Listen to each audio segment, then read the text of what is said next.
لا إله إلا الله محمد رسول الله لا إله إلا الله بسم الله الرحمن الرحيم والصلاة والسلام على رسوله الكريم وعلى آله وصحبه أجمعين۔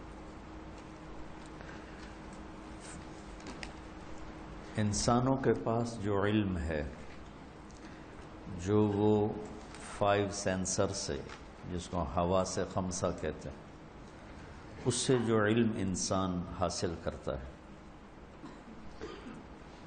اس سارے علم کو اللہ تعالیٰ ایک آیت میں یوں بیان کرتا ہے، قُلْ هَلْ عِنْدَكُمْ مِنْ عِلْمٍ فَتُخْرِجُوهُ لَنَا۔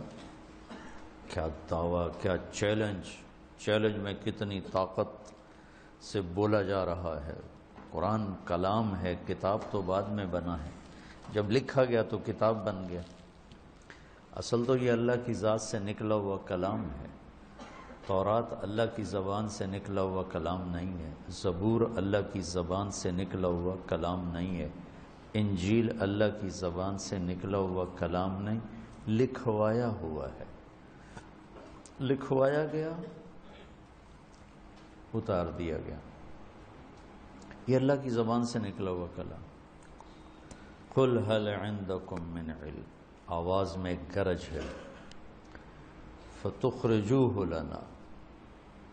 یہ جو قرآن میں لہجے ہیں نا، لہجے، یہ آپ کو تفسیر والا نہ کوئی بتائے گا، نہ کسی نے آج تک بتائے ہیں، اور نہ یہ پتہ چلتا ہے۔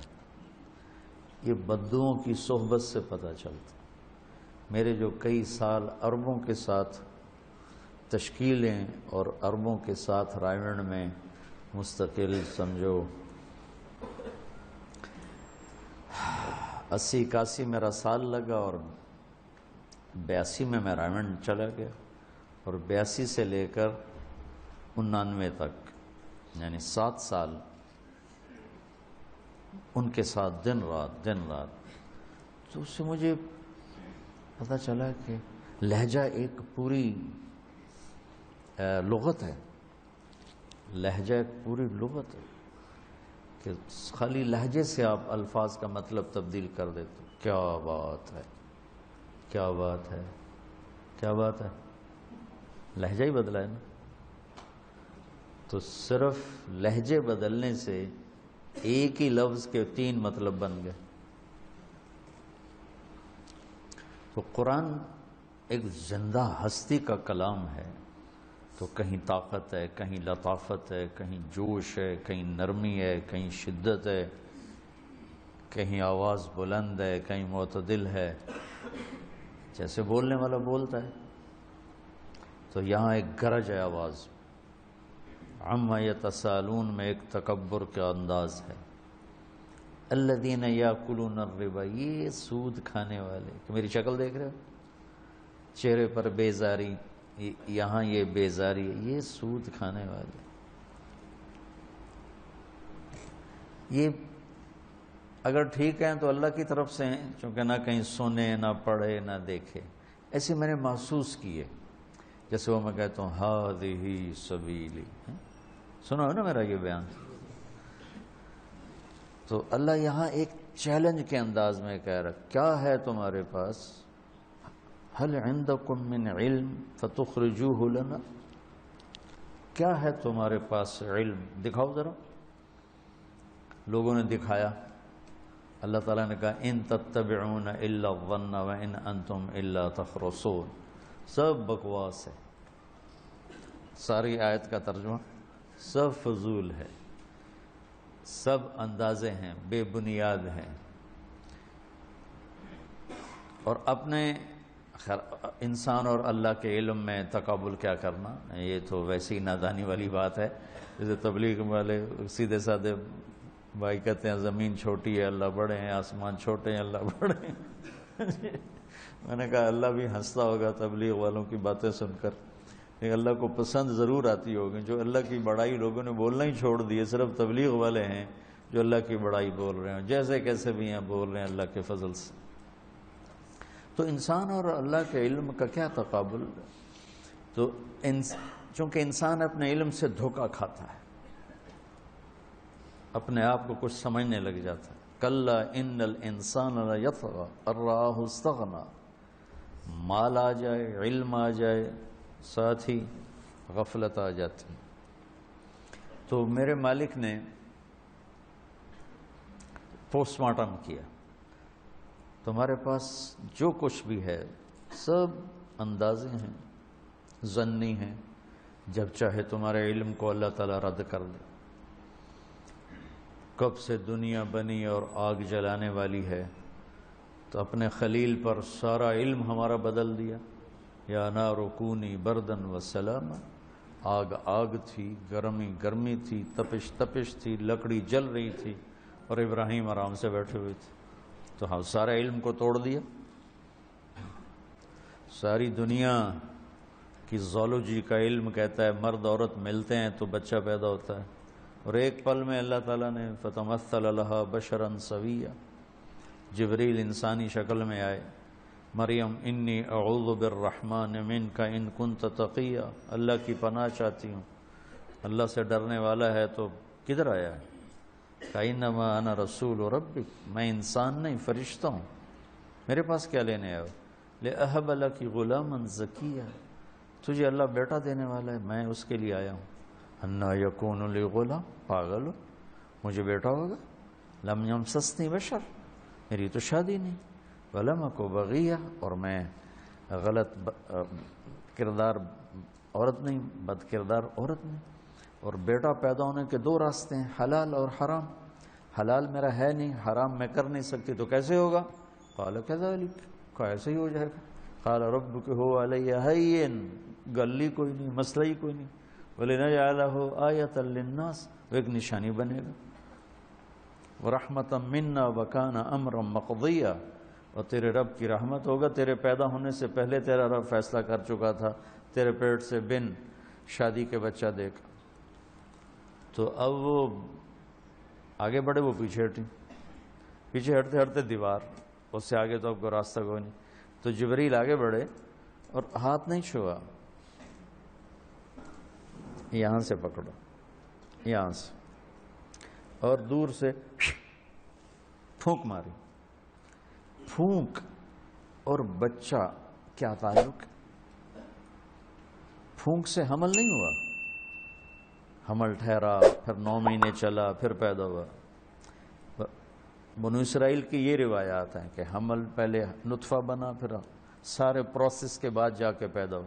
قرآن اس کی نفی کرتا ہے. فحملت ہو فا فانتبذت به مکانا قصیا، پھر فا فاجاءها المخاض الى جذع النخلہ، پھر فا آیا ہے.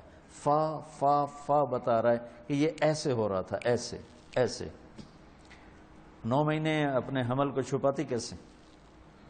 لوگوں کی باتوں کو جواب کیسے دیتے ہو؟ منٹوں میں وہ ادھر اور ادھر ہم، اور ادھر بچہ بن گیا اور درد ذی بھی شروع ہو گیا. فحملته فانتبذت به فاجاءها المخاض. تو دیکھو تینوں جگہ فا کا لفظ آتا ہے جو فوری ہونے پر دلالت کرتا ہے. تمہاری ہمارا سارا علم ہی اللہ نے فیل کر دیا. اب بچہ پیدا ہوا، یا لیتنی مت قبل هذا وکنت نسیا منسیا. تو اللہ جب چاہے انسانی علم کو زیر و زبر کر دے. اور اللہ کا علم کیا ہے؟ وَتَمَّتْ كَلِمَةُ رَبِّكَ صِدْقًا وَعَدْلًا. سبحان. ایسے ہتھوڑا مارا اللہ تعالیٰ. ہم آج کچھ بات کرتے ہیں، کل ہمیں پتہ چلتا ہے کہ نہیں یہ تو ہم ٹھیک نہیں کہہ رہے تھے، اب تو اصل بات تو یہ ہے. پھر ہم اس سے رجوع کرتے ہیں. دنیا کے ہر بڑے سے بڑے علامہ کا رجوع آپ کو ملے گا. جو اہل حق ہیں، جو اہل اللہ ہیں، اہل حق ہیں، اپنی غلطی کو تسلیم کرتے ہیں. تو آج کچھ ہے، کل کچھ ہے، آج کچھ ہے، کل آج یہ تحقیق ہے، کل یہ تحقیق ہے، آج اس طرح ہے، کل اس طرح. یہ تو سارے علم کی دنیا میں ہوتا رہتا ہے. تو میرے رب نے کہا تمت کلمۃ ربک صدقا وعدلا لا مبدل لکلماتہ. تیرے رب کے بول پورے ہو گئے. بول کی، کلام کی خوبصورتی دو چیزوں سے ہے، سچا ہو، سچائی ہو، اور تول کے ہو، نہ یوں ہو نہ یوں ہو، نہ ایسے ہو نہ ایسے ہو، ایسے ہو سیدھا اعتدال والا۔ تو اللہ نے کہا تمت، پورا ہو گیا، کلمۃ ربک۔ پھر آگے لا مبدل لکلمات، کوئی نہیں اس کو بدل سکتا، اس قرآن کے زیر زبر کو بھی کوئی نہیں بدل سکتا۔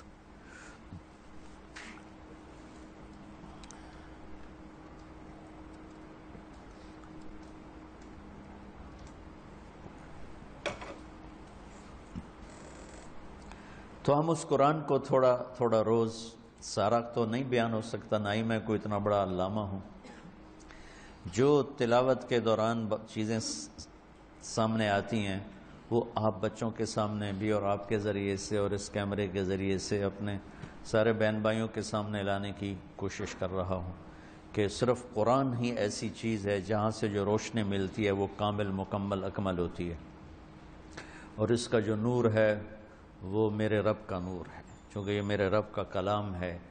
اس پر امام احمد بن حنبل نے کتنے کوڑے کھائے، کتنی مشقتیں برداشت کی۔ تو ہمت کی کمی کی وجہ سے سارے کو تو پھر میں لیتا نہیں، جو چیز میرے آتی ہے ذہن میں، سوچ میں، وہ میں آپ کے سامنے پھر۔ کل میں نے دوسرے پارے سے امت پنے کی بات کی تھی۔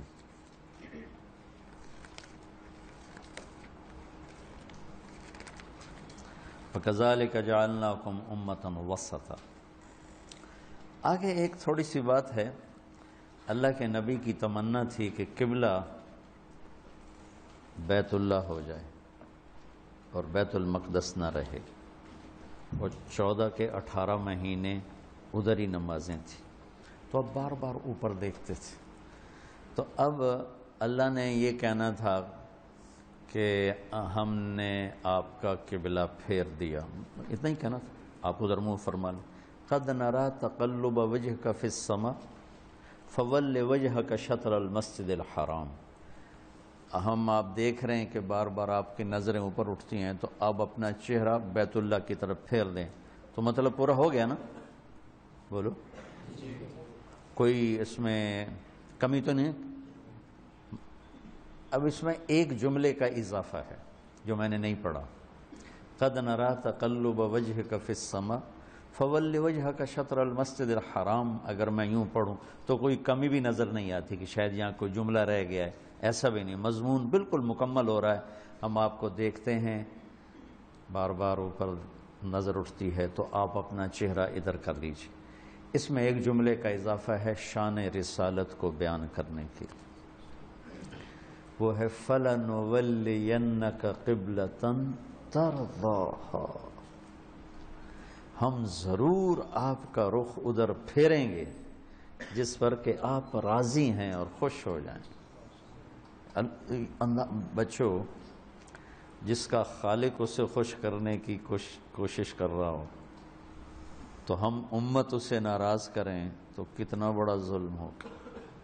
وہ رب خالق ہو کر کہہ رہا ہے کہ میں نے آپ کو راضی کرنا ہے، وَلَسَوْفَ يُعْطِيكَ رَبُّكَ فَتَرْضَىٰ، اور یہاں کہہ رہا ہے کہ فَلَنُوَلِّيَنَّكَ قِبْلَةً تَرْضَاهَا، ہم آپ کا چہرہ پھیر دیں گے ادھر جدھر آپ خوش ہو جائیں گے۔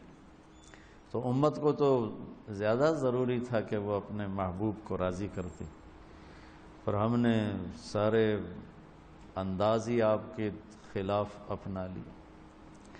تو اس آیت میں شان رسالت بہت عظمت کے ساتھ سامنے آتی ہے کہ اللہ تعالیٰ خالق ہو کر، مالک ہو کر، معبود ہو کر، سبحان الذی اسریٰ بعبدہ، اللہ کہہ رہا ہے، بخلیلہ، برسولہ، بنبیہ، بحبیبہ، کوئی لفظ نہیں استعمال، بعبدہ، بڑی اونچی پرواز پہ لے جا رہے ہیں۔ تو اللہ تعالیٰ لفظ تواضع کا لا رہے ہیں کہ یہ میرا بندہ ہے، میرا غلام ہے، میں اس کا آقا ہوں۔ بلندیوں کا راستہ پستی سے طے ہوتا ہے، اوپر چڑھنا ہو تو جھک کے چلتے ہیں، اکڑ کے نہیں چلتے۔ ہاں جی، آکڑ کے ٹورو تو پیچھا ہی ڈھانا ہے کہ میں اتنے جا رہے ہیں اور نال ہی پیچھا جاوے گا، وہ یوں جانا پڑتا ہے، یوں جو این جاوے تو پیچھا ہی جاوے گا پھر۔ تو اس میں شان رسالت بہت خوبصورت بیان ہوئی ہے۔ اللہ کرے ہمیں اللہ اپنے محبوب کا عشق نصیب فرمائے۔ اور ہمارے ہاں عشق رسول کے عجیب عجیب انداز ہیں، چونکہ علم و باج کرے فقیری، کافر مرے دیوانہ ہو سلطان باہو، سہ وریاں کرے عبادت کو لو اللہ تو رہے بیگانہ ہو۔ تو وہ کہتے ہیں کہ علم کے بغیر فقیری کرنے والا وہ تو کافر دیوانہ ہو کے مرے گا۔ تو میرے نبی وضو فرما رہے تھے اور صحابہ پانی نیچے سے لے رہے تھے، زمین پہ نہیں گرنے دے رہے تھے، وہ کوئی سینے پہ مل رہا ہے، کوئی پی رہا ہے، کوئی منہ۔ ہم نے فرمایا ما یحملکم علی ھذا، یہ آپ لوگ ایسا کیوں کر رہے ہو؟ تو انہوں نے کہا جو حبا للہ ورسولہ، اللہ اس کے رسول کی محبت میں کر رہے ہیں۔ تو آپ نے فرمایا میں بتاتا ہوں محبت کیا ہے، اب اللہ کے نبی کی سن لو کہ محبت کہتے کسی ہیں، کون ہے محبت کرنے والا؟ آپ نے فرمایا من سرہ ان یحب اللہ ورسولہ ویحبہ اللہ ورسولہ، اگر تم اپنی محبت کو پاس کرانا چاہتے ہو اللہ اور اللہ کے رسول کے دربار میں، اور یہ چاہتے ہو کہ اللہ اس کا رسول بھی تم سے پیار کریں اور تمہاری محبت بھی وہاں قبول ہو جائے، تو پھر کیا کرنا ہوگا؟ کہ فَلْيَصْدُقِ الْحَدِيثَ إِذَا حَدَّثَ، ہمیشہ سچ بولنا ہوگا، جھوٹ نہیں بولنا، سچ بولنا ہوگا، جھوٹ نہیں بولنا، سچ بولنا ہوگا، جھوٹ نہیں۔ عشق رسول کی نشانی کیا ہے؟ سچائی، اور کہنے والے کون ہیں؟ خود میرے نبی۔ فَلْيُؤَدِّ الْأَمَانَةَ إِذَا تُؤْمِنَ، دوسری نشانی کیا ہے عشق رسول کی؟ کہ وہ کسی کو دھوکہ نہیں دے گا، کسی کو دھوکہ نہیں دے گا، کسی کو دھوکہ نہیں دے گا۔ دیکھو ہماری ساری تجارت دھوکے بازی ہے، پوری تجارت، پورے ہمارے دفاتر فراڈ اور دھوکے سے بھرے پڑے۔ تو عشق رسول تو میرے نبی نے جو پیمانہ بتایا ہے اس پر تو کوئی نظر ہی نہیں آ رہا۔ دوسری نشانی ارشاد فرمائی دھوکہ نہیں دے گا، امانت میں خیانت نہیں کرے گا، اور تیسری نشانی بتائی فَلْيُحْسِنْ جِوَارَ مَنْ جَاوَرَهُ، کہ وہ اپنے پڑوسی کے ساتھ اچھا سلوک کرے گا چاہے پڑوسی کیسا ہی کیوں نہ ہو۔ یہ نہیں کہا کہ نیک پڑوسی، مسلمان پڑوسی۔ ہمارا عجیب سلسلہ ہو گیا، یہ بہت گندا بندہ ہے، اس کو نہیں ملنا۔ تو انبیاء کس لیے آتے تھے؟ نبی کس لیے آتے تھے؟ تو میرے نبی نے فرمایا کہ تیسری نشانی عشق رسول کی یہ ہے کہ سچ بولنا ہوگا۔ تو اس میں قد نرى تقلب وجهك في السماء فلنولينك قبلة ترضاها فول وجهك شطر المسجد الحرام وحيثما كنتم فولوا وجوهكم شطرا، یہ وہ مسجد قبلتین ہے۔ عجب واقعہ ہے، اللہ کی طرف سے امتحان بھی تھا کہ عین نماز میں آیت اتری بھی، چلو نماز سے پہلے اتر جاتی۔ اب وہاں گئے ہوئے تھے برا بن معرور، بہت بڑے صحابی ہیں، یہ کبھی ہجرت کا سفر سنایا تو اس میں ان کا بڑا کردار ہے، برا بن معرور۔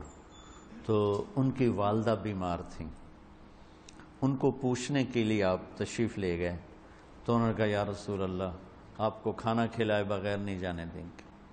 تو آپ نے کہا ٹھیک ہے، تو انہوں نے کھانا تیار کیا۔ تو اس میں آپ کو وہاں دیر تک بیٹھنا پڑا، ہماری طرف پریشر کوکر تو نہیں تھے نا۔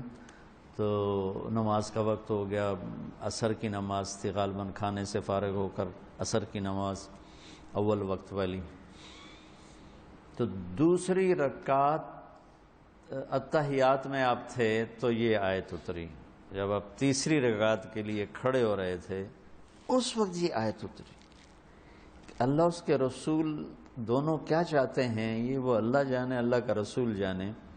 بھئی صرف 5 منٹ پہلے آ جاتی یہ آیت تو سارے اہتمام سے ادھر منہ کر لیتے، یا چلو 15 منٹ بعد آتی یہ آیت تو مغرب کی نماز میں سارے بیک وقت ہو جاتے، آپ ادھر منہ کر کے نماز پڑھا رہے ہیں، اور تیسری رکعت میں کھڑے ہوئے تو ایک دم مڑے اور مجمع کو چیرتے ہوئے نمازیوں میں افراتفری مچ گئی، یہ کیا ہوگا یہ کیا ہوگا، تو آپ ادھر والی دیوار کے ساتھ جا کے کھڑے ہو گئے۔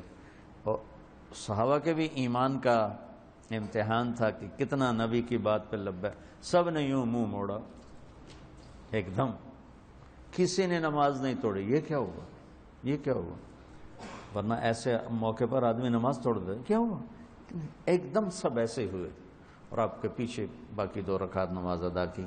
اس کو مسجد قبلتین کہتے ہیں، جو اب بھی موجود ہے، اب حکومت نے بہت خوبصورت بنا دی ہے، بہت بڑی بنا دی۔ تو اللہ کے نبی کو اتنی جلدی تھی کہ آپ نے باقی 2 رکعت میں انتظار نہیں کیا کہ چلو یہ تو بھی ادھر ہی پڑھا دوں اور مغرب کی وہاں سے شروع کروں گا، فوراً۔ اس سے ایک یہ بات نکلتی ہے کہ جب اللہ کا امر آئے تو اپنی سستی کی وجہ سے اس میں دیر نہیں کرنی چاہیے۔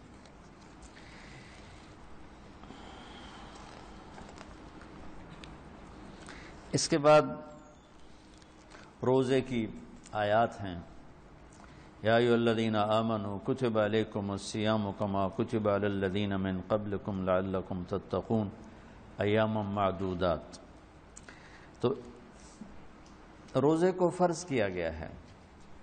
عربی میں سیام بھی مصدر ہے اور صوم بھی مصدر ہے۔ صوم کی جمع سیام بھی آتی ہے، تو سیام جمع میں بھی آتا ہے اور مصدر میں بھی آتا ہے۔ جب صوم ہے، قرآن میں صوم بھی آیا ہے، انی نذرت للرحمن صوما۔ صوم کا جو لفظ ہے یہ صرف کھانا پینا چھوڑنا اس کو بتاتا ہے، اور جو کتب علیکم الصیام، سیام کا جو لفظ ہے یہ صرف کھانے پینے کو نہیں روکتا، یہ سر سے لے کر پاؤں تک جسم کے ہر عضو کا روزہ رکھواتا ہے۔ سیام، آنکھیں غلط نہ دیکھیں، دماغ غلط نہ سوچے، زبان غلط نہ بولے، سینہ کھوٹ سے پاک ہو، دل نفرت سے پاک ہو، پیٹ لقمہ حرام سے پاک ہو، ہاتھ ظلم سے پاک ہو، پاؤں تکبر سے پاک ہو، شہوت زنا سے پاک ہو۔ اس طرح پورے اپنے وجود کا جو روزہ ہے اس کے لیے ہے لفظ سیام۔ اور یہ ایک ایسا عمل ہے جو بندے اور اللہ کے درمیان ہے۔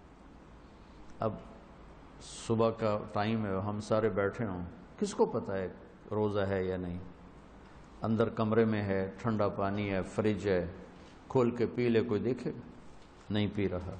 یہ ادا اللہ کو ایسی پسند ہے کہ اس پر اللہ تعالیٰ نے کہا الصوم لی وانا اجزی بہی، یا الصوم لی وانا اجزا بہی، روزہ میرے لیے ہے اور روزے کا بدلہ میں خود ہوں، روزے کا بدلہ میں خود ہوں۔ اللہ خود روزے کا بدلہ بن جاتا ہے۔